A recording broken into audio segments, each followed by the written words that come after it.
I just spent over $1,200 on Christmas presents for my 6 grandkids. The massive prime rib for Christmas dinner was already pre-ordered at the butcher. Then I overheard my daughter, Megan, on the phone with my son, Jason. It's perfect. We drop all 6 kids at Mom's on the 23rd, head to Cabo till the 27th. She's got nothing else to do anyway. They had no idea how wrong they were. Before I tell you exactly what I did next, if you've ever felt like the one everyone counts on but no one really sees, do me a favor and hit that subscribe button. You're going to want to stick around for this story. Trust me, the payback is worth it.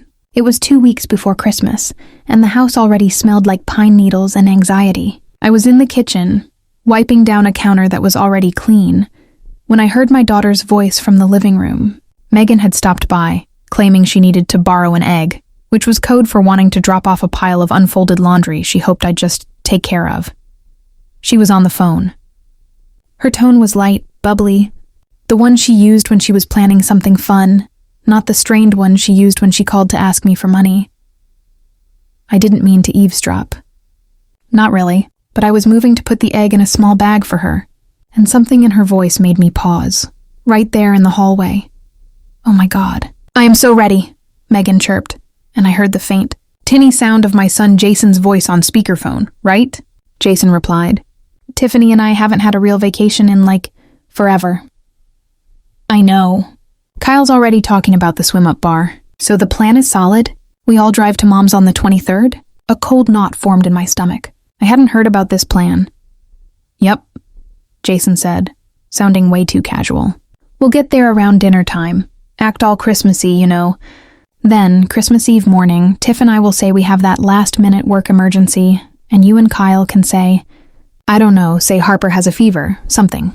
But, we're dropping all 6 kids? Megan asked. Her voice dropped a little. Kyle's worried she'll, freak out. My 4 are insane right now, Jason laughed. It was a short, sharp bark that always set my teeth on edge. Freak out? Are you kidding? It's Mom. What else does she have to do? She lives for this crap. Besides, she's already bought all the gifts and ordered the food. We're basically just letting her focus on the kids. It's a win-win. She gets quality time, and we get Cabo. Cabo. The floor felt like it had just dropped out from under me. I leaned against the door frame, my hand clutching the single egg so hard I was surprised it didn't crack, and we just... Miss Christmas? Megan asked. We'll Zoom them from the hotel lobby on Christmas morning, Jason said, as if it were the most brilliant idea in the world. We'll just say the airport snowed in and we got stuck on a layover. She'll buy it. She always does. We fly back on the 27th, pick 'em up, and act all sad about missing the big day. Easy peasy, that's what I was. That's what my life, my time, my money had become to them. Easy peasy. I'm Carol Thompson. I'm 68 years old. My husband Frank passed away 10 years ago, and in those 10 years, I've apparently transitioned from mom to convenience. I have 2 children, Jason and Megan, who have blessed me with 6 grandchildren, 4 from Megan, 2 from Jason, and I love those kids. I love them so much it hurts, but their parents were planning to dump them on me for 4 days, lying about it, just so they could go to an all-inclusive resort in Mexico. My hands started to shake. It wasn't sadness, it was rage, a deep, cold rage that started in my gut and spread out to my fingertips. I thought about last Christmas. I'd cooked for 2 solid days, a 20-pound turkey, honey-glazed ham, 7 side dishes. Jason and Tiffany showed up 3 hours late. They ate, let their kids tear open presents, and were out the door by 7 p.m. Kids gotta get to bed. Mom. You know how it is. Megan and Kyle stayed longer, but only because Kyle fell asleep on the sofa after 3 too many bourbons. Megan spent the whole time texting, barely looking up, while I wrangled her 4 kids, bathed the 2 youngest, and put them to bed. When I was done, she poked her husband awake and they left. I was alone by 10 p.m., left with a mountain of dirty dishes and wrapping paper piled up to my waist. I thought about my 65th birthday, 2 years ago. I'd mentioned wanting to try that new steakhouse downtown. Oh, Mom, that place is so expensive, Megan had whined, and they're totally not kid-friendly. Instead, they brought over a supermarket sheet cake, lemon, which they know I hate, and a single balloon. They stayed for 45 minutes. I ate cake by myself for a week, I thought about the $3,000 I loaned Jason 2 years ago for a down payment on a new car. He swore he'd pay me back in 6 months. I've never seen a dime. When I gently brought it up last summer, he looked at me like I'd just insulted him. Mom, I'm under so much pressure right now. You know, Tiff likes nice things. I thought you were just helping. I wasn't helping. I was enabling. I looked at the pile of gifts I'd already wrapped, hidden in the hall closet. I'd spent $200. $200 per kid. Money that came from my fixed income pension. Money I had saved by not fixing the rattling noise in my car and by wearing the same winter coat for 6 years. I'd already prepaid the $400 deposit for the prime rib and the shrimp platter. I did it because I thought that's what a mother did.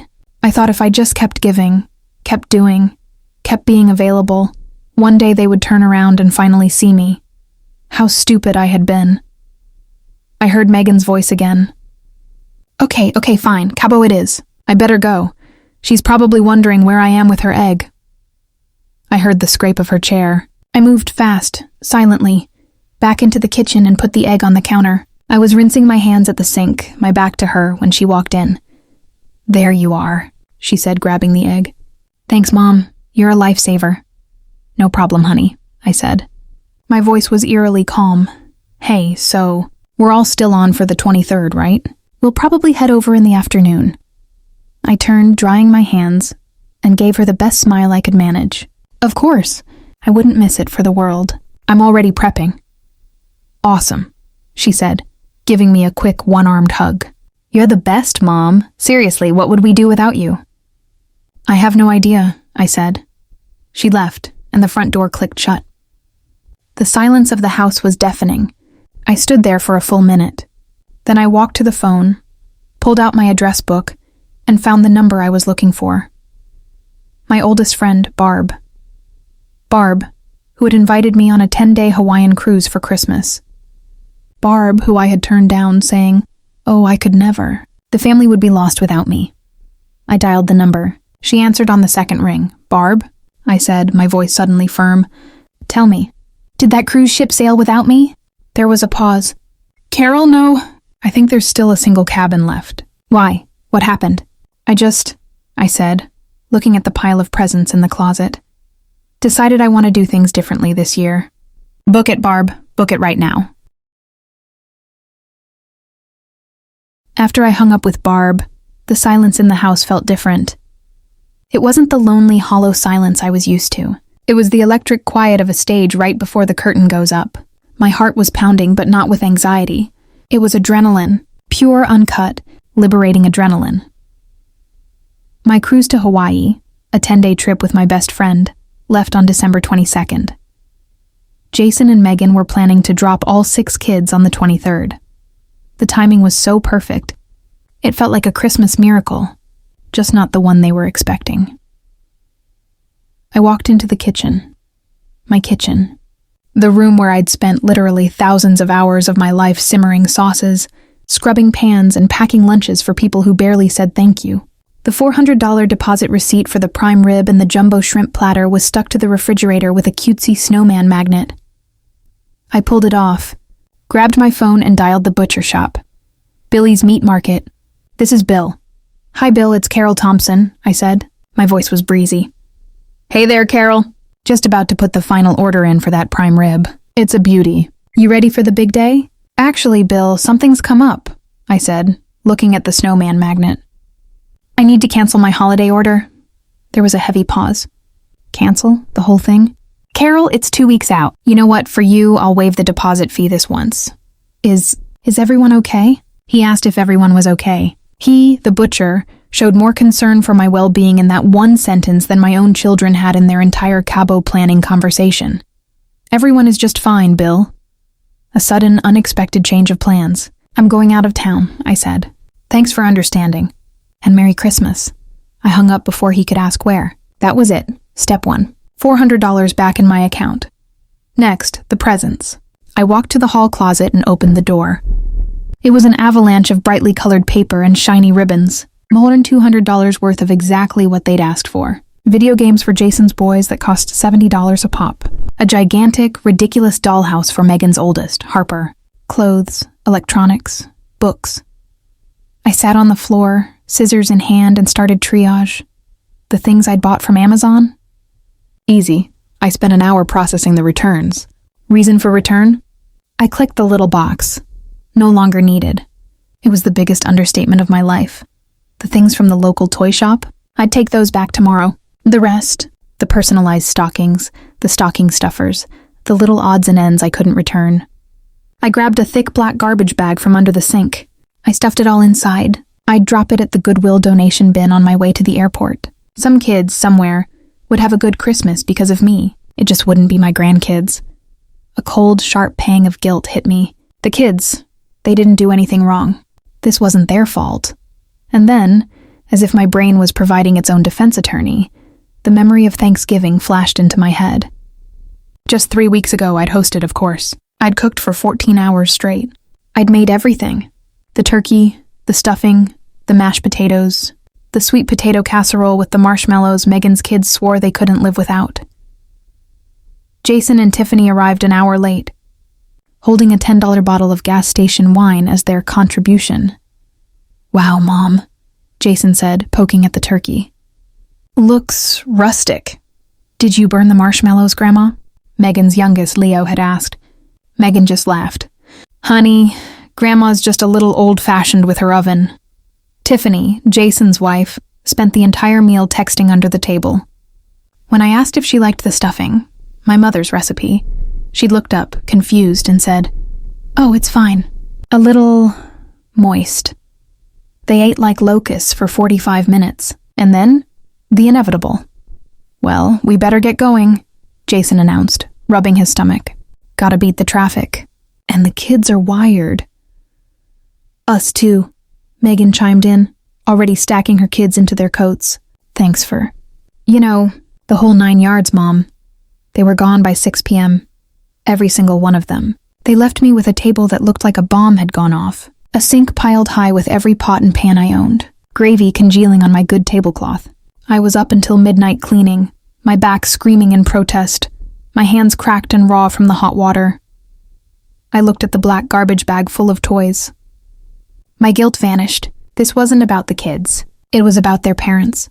It was about the slow, steady erosion of my entire identity, sanded down over 2 decades until I was nothing but Mom, the free service provider. I sealed the garbage bag with a decisive knot. I spent the next 3 days in a quiet flurry of activity. I took back the returnable gifts. I went to the bank and pulled out $2,000 in cash, my just-in-case fund.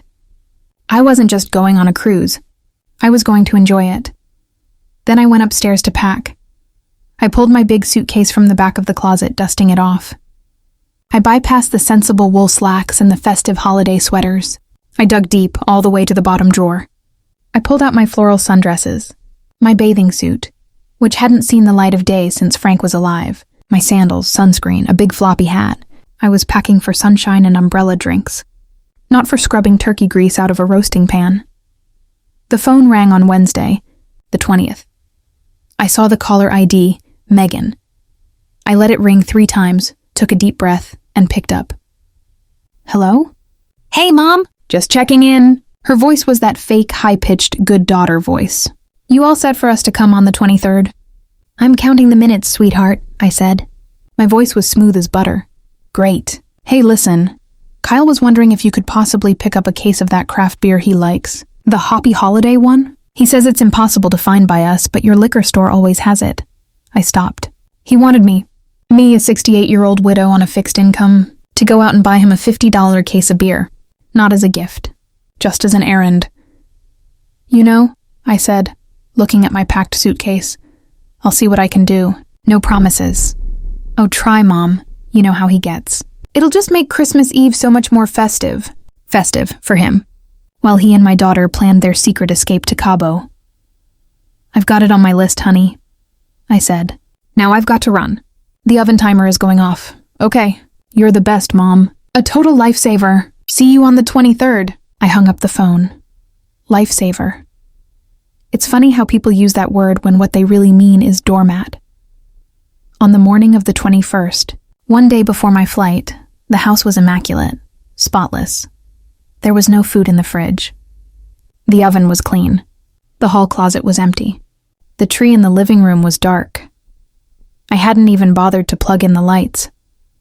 It was time to write the note. I couldn't just leave.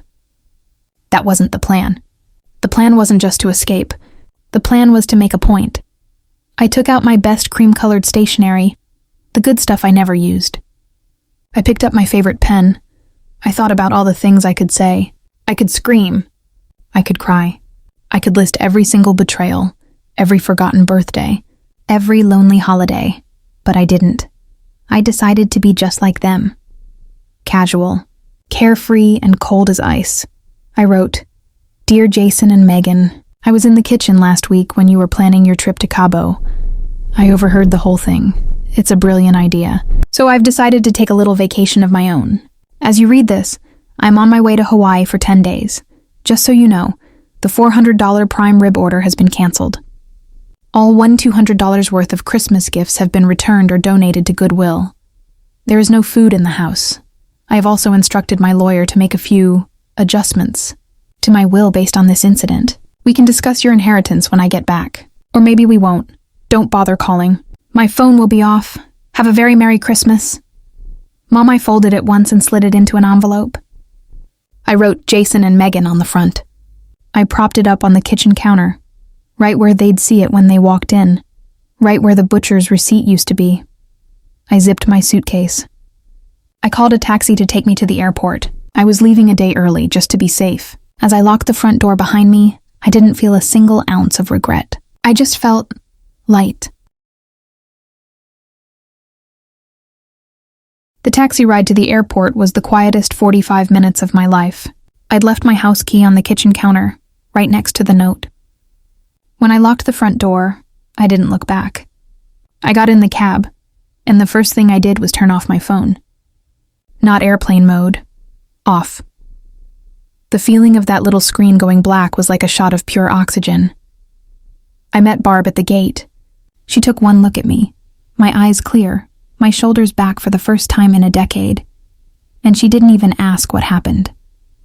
She just grabbed my carry-on and said, "It's about damn time, Carol. Let's go get a mimosa."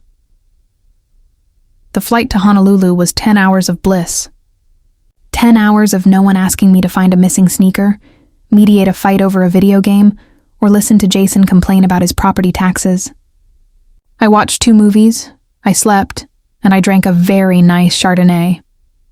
We landed, and the warm, floral air hit me the second we stepped off the jet bridge. This was real. I was here. By the time we got to the cruise terminal, it was the morning of the 22nd. Our ship was a floating city, all white and gleaming in the sun. Our cabin had a balcony overlooking the water. I unpacked my sundresses and my floppy hat, and I put my phone in the bottom of the safe. I wasn't just off. I was unreachable. That night, I slept for 9 straight hours, deep and dreamless. I woke up on the 23rd of December to the sound of the ocean. Barb and I had breakfast on the deck, fresh pineapple, pastries, and Kona coffee that actually tasted like coffee, not the watered-down sludge I usually drank. "So," Barb said, sipping her coffee, "you gonna tell me what lit the fire under your ass?" So I told her. I told her about the Cabo conversation, the $200 in gifts, the 400 prime rib, the lies, the will. Barb listened, her expression going from shock to a slow, wicked grin. "Carol Thompson," she said, raising her coffee cup, "you are my new hero. Do you realize, right about now, they're probably loading up the cars?" I looked at my watch. It was 10:00 a.m. in Hawaii, which meant it was 3:00 p.m. back home on the East Coast. Oh yeah. The chaos was just beginning. I knew their routine. I knew it by heart. Jason and Tiffany were probably arguing right now because Tiffany overpacked, and Jason was trying to fit 6 suitcases, plus 2 kids, plus all their secret Cabo gear into his oversized SUV. Megan and Kyle would be in their minivan, the 4 kids in the back already sticky with lollipops, screaming along to some mind-numbing cartoon soundtrack. They were schlepping. They were stressed. They were telling themselves, "Just 2 more hours. Just get to Mom's. Then we can dump the kids and the real vacation starts." They were driving right into the trap I'd set. I ordered a piña colada. It felt appropriate. Barb and I went to the pool. We found 2 lounge chairs in the bright, warm sun. I closed my eyes and I let myself picture it. I had earned this. It would be about 5 p.m., 5:30 p.m. Eastern Time. Just getting dark. Just starting to get really cold. 2 cars pull up to my dark house. Jason probably gets out first, stretching his back. Why are all the lights off? She knew we were coming. Megan pulls in behind him, herding her 4 kids out of the minivan. Mom, we're here. Mom. The kids, wired from the car ride and smelling Christmas, would bolt for the front door, expecting a grandma with cookies and a brightly lit tree. They'd push the door, but it's locked. She locked the door? Tiffany would snap, already annoyed, pulling her designer coat tighter. Doesn't she know we have the kids? I have a key, Jason would mutter, fumbling on his keychain. He opens the door. The first thing that hits them is the cold. The house is silent. Dead quiet. The thermostat is set to 55 degrees. Mom? Jason yells into the darkness. What the hell? He flips the light switch in the foyer. The light comes on, revealing nothing. No smell of pine. No roasting turkey. No piles of presents. The tree is there, yes, but it's dark. A dead, unlit sentinel in the corner of the living room. Where is she? Megan would say, her voice starting to get that high-pitched, panicky tone. The 6 kids are now swarming the living room, realizing there are no presents, and the first, I'm hungry.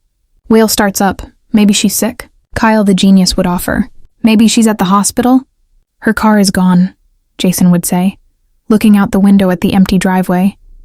And then, Tiffany. She's the one who would see it. She always was the most observant, usually when it came to pointing out my flaws. Jason. What's that? She'd point to the kitchen counter. To the single cream-colored envelope propped up against the knife block. My name, Carol Thompson, embossed on the back flap. Jason and Megan on the front. I pictured Jason grabbing it, ripping it open. Megan reading over his shoulder. The kids screaming in the background.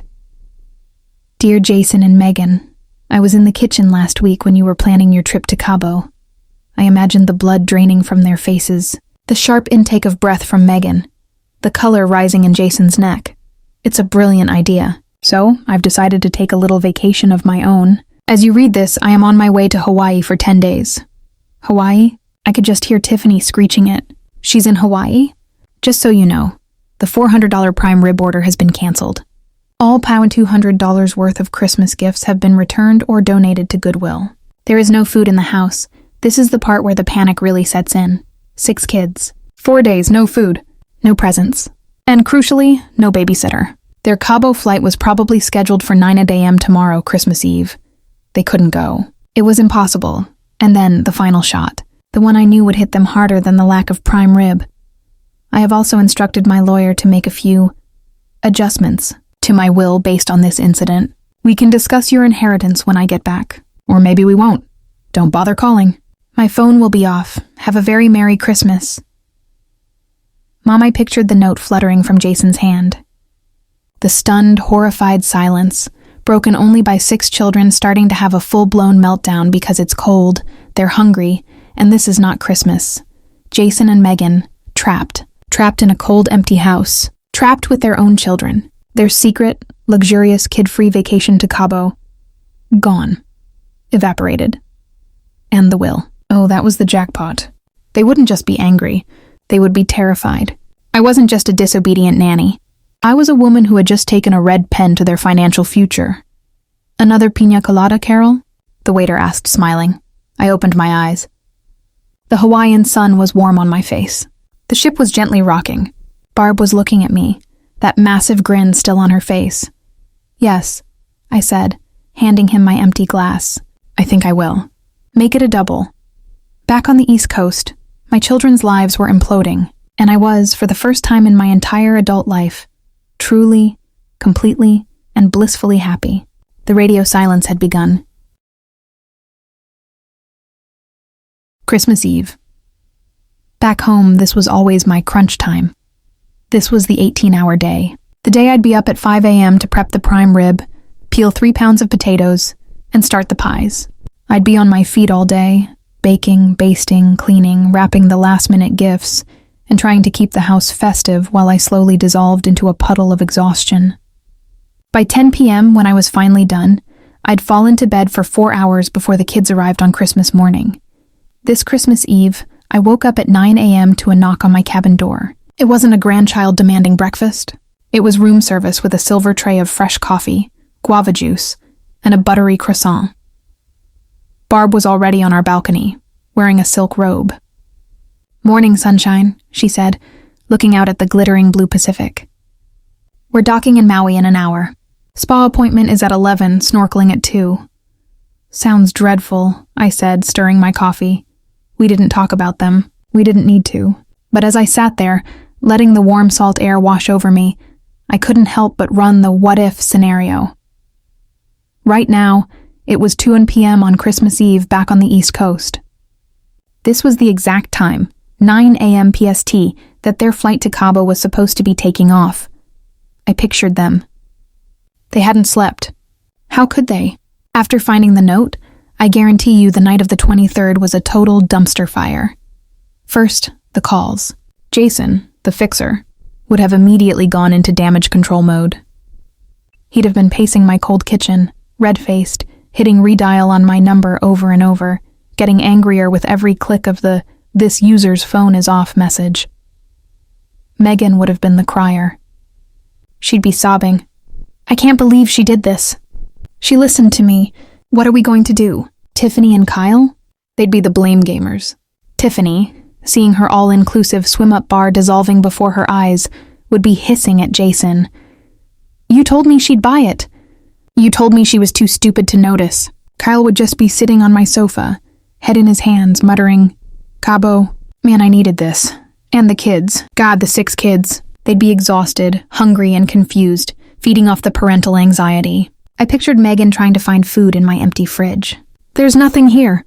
Not even a fang slice of bread." They'd have had to reload all 6 crying kids back into the 2 cars, drive to a grocery store at 8 p.m. on December 23rd, and fight the crowds for frozen pizzas and a box of Eggos.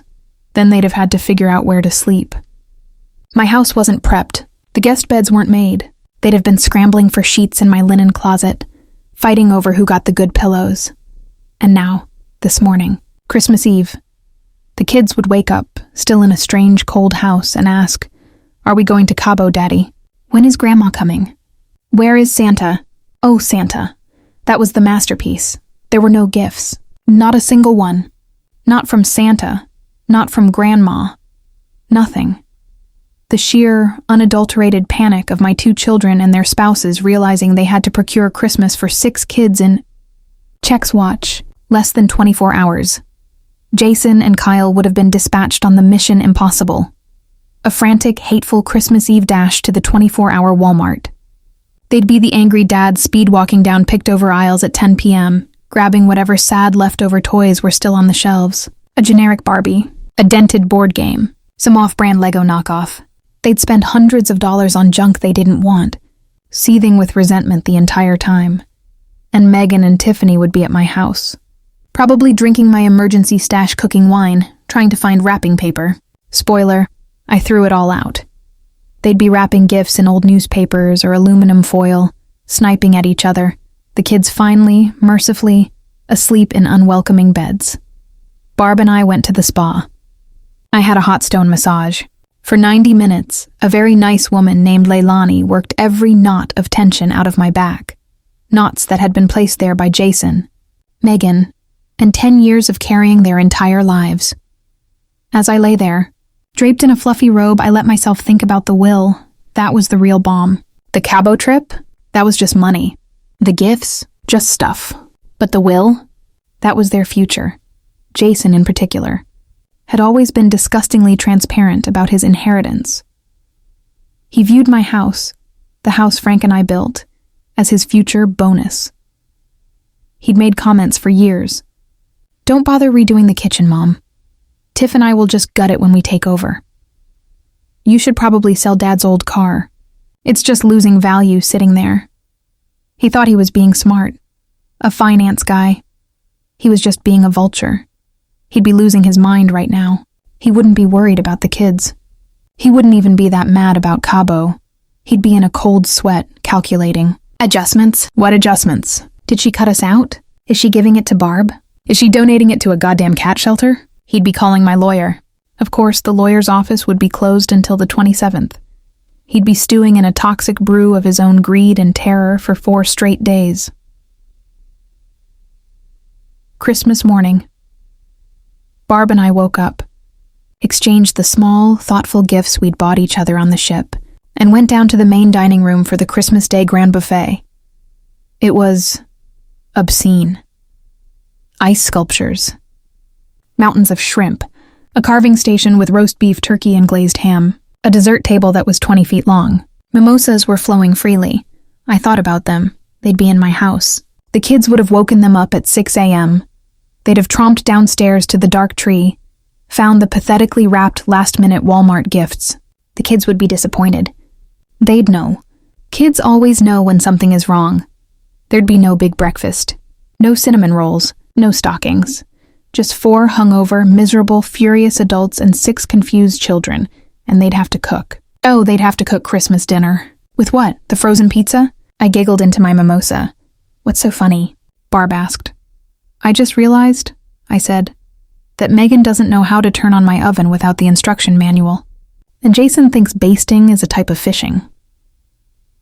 I pictured the 4 of them in my kitchen, a place I had always kept so pristine, turning it into a war zone of dirty dishes, burnt pots, and resentment.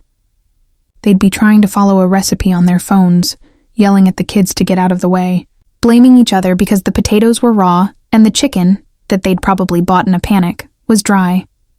They would zoom from the lobby, Jason had said. We'll say we're snowed in. I wondered if they'd try. I wondered if they'd try to call me, to put the kids on the phone to guilt trip me. It didn't matter. My phone was in the safe. I took a large, perfect shrimp from the ice sculpture. I dipped it in cocktail sauce. I looked out at the coast of Maui. Merry Christmas, Carol, Barb said, clinking her glass against mine. Merry Christmas, Barb, I said. Merry Christmas to me. The 26th of December, Boxing Day. Back home, it was the day I'd be buried in leftovers, cleaning up the Christmas wreckage, and usually still babysitting, because Jason and Megan always claimed they needed to rest and recover from the stress of the holiday. Here, on the NCL Pride of Aloha, the 26th of December was Kauai Day. Barb and I took a helicopter tour. We flew over Waimea Canyon, the Grand Canyon of the Pacific, and hovered over the jagged emerald green cliffs of the Na Pali coast. It was the single most beautiful thing I had ever seen. I felt so small in the best possible way. All my problems, my entitled son, my manipulative daughter, felt like ants. I was in a helicopter, looking at the beginning of the world. We spent the next 5 days in a blissful blur. We drank Mai Tais by the pool. We learned to hula, badly. We ate sashimi that melted in your mouth. I read 3 novels. I didn't think about prime rib once. I realized something profound. I hadn't missed them. Not for 1 second. I had missed the idea of them. I missed the idea of the loving, grateful family I thought I had. But the actual people? The demanding, exhausting, self-absorbed people who had left me to clean up their Thanksgiving mess. I didn't miss them at all. The silence where their demands used to be, it was golden. We celebrated New Year's Eve on the ship's deck, somewhere between Maui and the Big Island. The cruise line threw a massive party. There was a live band, champagne flowing like water, and confetti cannons at midnight. I was wearing a new, sparkling silver dress I'd bought in the ship's boutique. Barb and I danced, at midnight. A very nice retired dentist from Ohio, also traveling alone, kissed me on the cheek and wished me a happy new year. I thought about last New Year's. I'd been in my living room, alone. Megan and Kyle had borrowed $100 for their babysitter, a high schooler they paid $25 an hour, so they could go to a party. Jason and Tiffany had gone to some black tie event. I'd watched the ball drop on TV, eaten a single cookie, and was in bed by 12:05 a.m. This year, I was living. I stayed up until 2 a.m. I felt alive. I felt like Carol, not Mom or Grandma, but all cruises end. On January 2nd, we docked back in Honolulu. The 10-day dream was over. The flight home was long and quiet. The adrenaline had faded, replaced by a low, humming dread. Barb sensed it. "You're going back to a war zone, honey," she said, squeezing my hand before we parted ways at baggage claim. "You know the drill. Don't let him bully you. The lawyer is your shield. Use it?" "I will," I said, trying to sound braver than I felt. I got a taxi home. It was late, dark, and freezing rain was starting to fall. The perfect welcome back. I told the driver to wait while I checked the house. I didn't use the key next to the note. I used the spare I keep under a loose brick by the back porch. I let myself in through the mudroom. I flipped the light. The first thing that hit me was the cold. They hadn't just turned the heat down. They'd turned it off. The house was an icebox. The second thing that hit me was the smell. Stale beer, burnt pizza crust, and the sour funk of 6 overtired kids. I walked into the kitchen. It was apocalyptic. Every dish I owned was in the sink, or on the counter, crusted with dried cheese and God knows what else.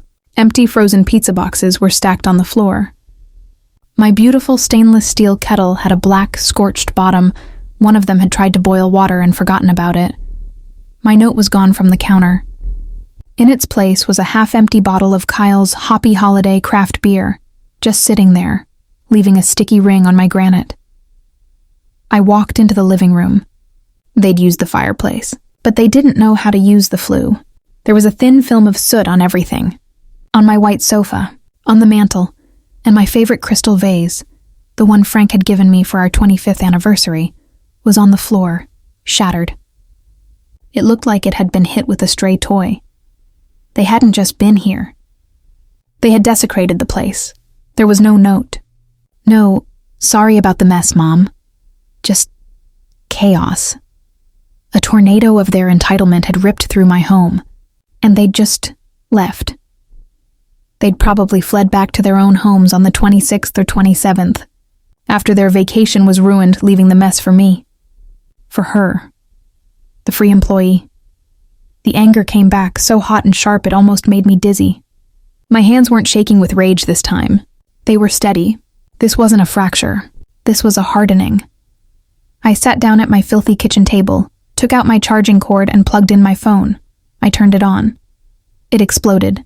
It wasn't a beep.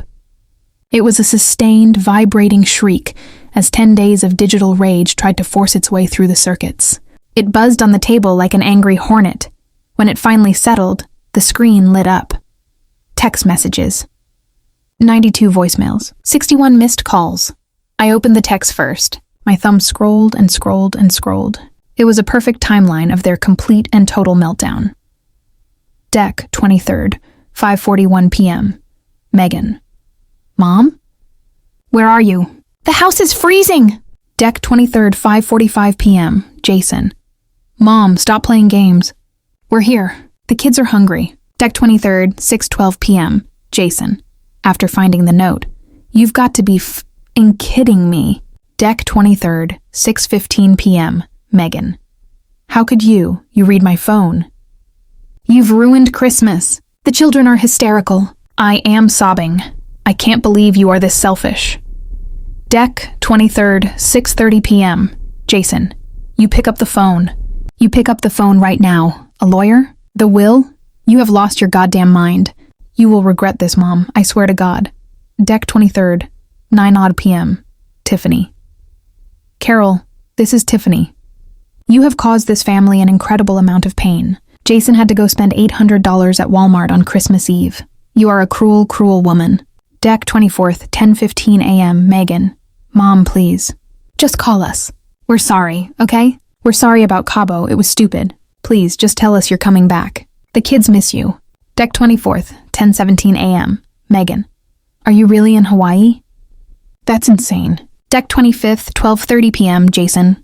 "Merry Christmas, Mom. Hope you're happy. We're here, in your freezing house, eating burnt chicken. You did this." Deck, 27th, 9:05 a.m. Jason. "My lawyer tried to call your lawyer.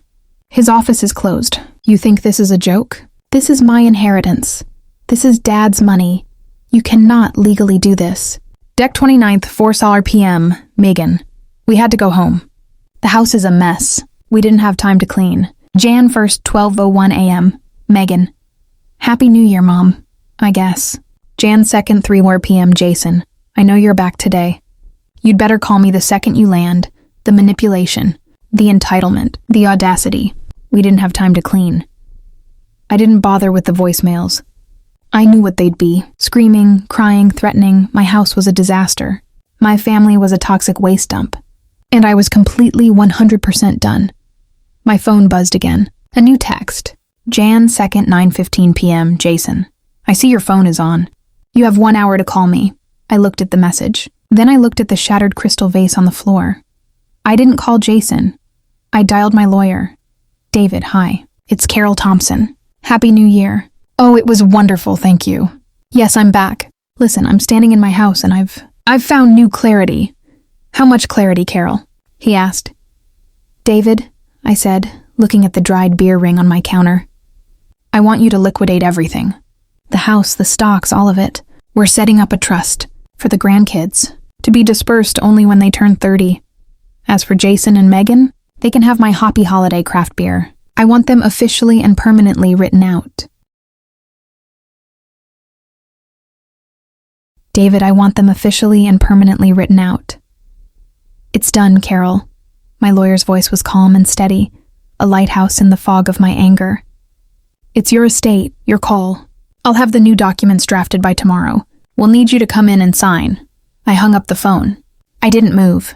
I just sat at my own kitchen table, in my winter coat, in a house that was 50 degrees and smelled like a frat house dumpster. The text from Jason was still glowing on my screen. You have 1 hour to call me. It had been 30 minutes since I read it. They were coming, I knew it. He wasn't asking me to call. He was warning me. He was giving me a 1 hour head start before he came to finish the fight.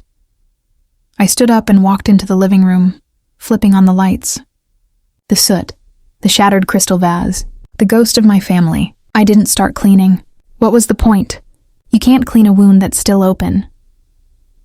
Right on cue, headlights swept across the living room wall. A car door slammed, then another. No, 3. They'd brought the spouses. This wasn't a check on Mom. This was an ambush.